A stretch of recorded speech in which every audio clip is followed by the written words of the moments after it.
नमस्कार. सुवर्ण भारतमध्ये आपल्या सगळ्यांचं स्वागत. मी रश्मी हिवरे. आजच्या काही ठळक व विशेष घडामोडी. गडबोरीतील दहशत माजवणारा दुसरा बिबट्या पकडला. वन विभागाच्या अथक प्रयत्नांना यश.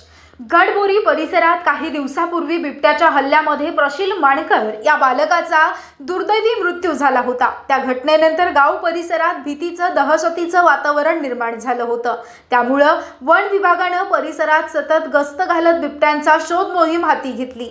या मोहिमेत सुरुवातीला एका बिबट्याला पकडण्यात आलं होतं. मात्र गावकऱ्यांच्या म्हणण्यानुसार प्रशीलचा जीव घेणारा खरा बिबटा अजूनही मोकाट फिरत होता.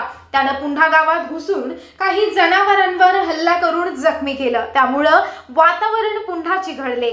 वन विभागानं हार न मानता अथक प्रयत्न सुरू ठेवले आणि अखेर रात्री दिवस गस्त घालून दुसऱ्या दिवशी एका मादी बिबट्याला जेरबंद करण्यात यश मिळवलं. यावेळी पशुवैद्यकीय अधिकारी doctor Ravikant Khobragade, TTC Chandrapur, shooter Ajay Marathe आणि त्यांची संपूर्ण टीम यांनी बिबट्याला बेहोश करून सुरक्षितपणे पिंजऱ्यामध्ये बंद केलं होतं. पकडलेला बिबट्या आता टायगर ट्रीटमेंट सेंटर चंद्रपूर येथे नेण्यात येणार आहे. जशी 2 बिबट्यांना जेरबंद करण्यात आले तरी गावकऱ्यांमध्ये अजूनही संभ्रम कायम आहे. नेमका प्रशीलचा जीव घेणारा बिबट्याच पकडला गेला आहे का, की अजूनही तो परिसरात वावरतोय याबाबत स्पष्टता नाही. तरी देखील वन विभागाच्या अथक परिश्रमांमुळे गावकऱ्यांनी सुटकेचा श्वास टाकला असून त्यांनी विभागाचं मनपूर्वक आभार मानले आहेत.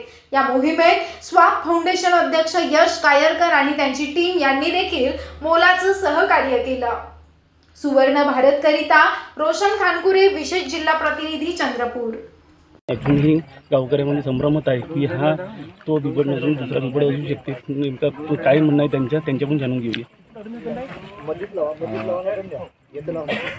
आज वन विभागाच्या अधिकाऱ्यांनी या बिबटला पकडलेला आहे. तो बिबट नेमका प्रशील मानकर यालाच पकडलेला असेल याची कुठली खात्री करता येणार नाही. कारण या परिसरामध्ये, गडाच्या परिसरामध्ये अनेक वाघ आहेत. त्या वाघांपैकी हा दुसरा वाघ असावा अशी मी आपली प्रतिक्रिया व्यक्त करतो आणि पुनश्च वन विभागाला विनंती करतो की त्यांनी गडाच्या सभोवती असलेल्या जंगलामध्ये असलेल्या वाघांचा बंदोबस्त करण्यासाठी पूर्वत आपली भविष्यातील नीती सुरू ठेवावी.